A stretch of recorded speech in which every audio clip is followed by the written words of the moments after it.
resentment is often the emotion that goes with complaining, it may also be accompanied by a stronger emotion such as anger or some other form of upset. In this way, it becomes more highly charged energetically. Complaining then turns into reactivity, another of the ego's ways of strengthening itself. There are many people who are always waiting for the next thing to react against, to feel annoyed or disturbed about. And it never takes long before they find it. "This is an outrage," they say. "How dare you? I resent this." They are addicted to upset and anger as others are to a drug. Through reacting against this or that, they assert and strengthen their feeling of self. A long-standing resentment is called a grievance.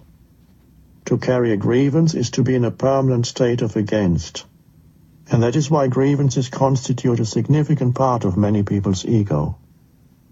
Collective grievances can survive for centuries in the psyche of a nation or tribe and fuel a never-ending cycle of violence.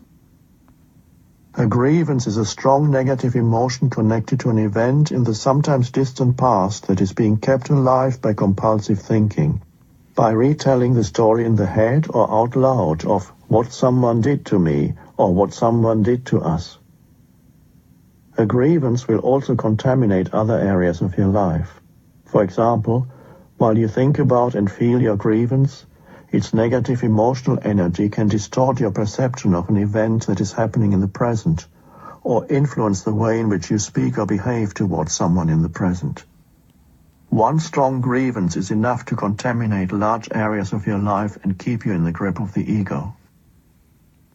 It requires honesty to see whether you still harbor grievances, whether there is someone in your life you have not completely forgiven, an enemy.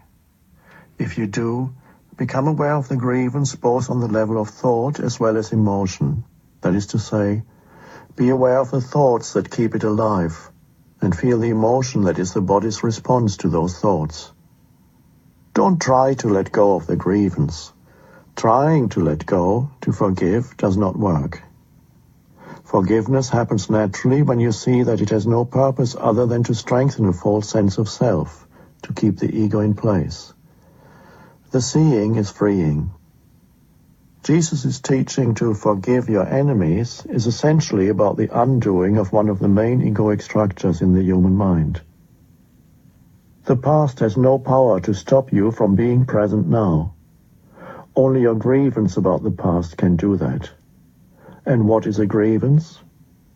The baggage of old thought and emotion. Being right, making wrong.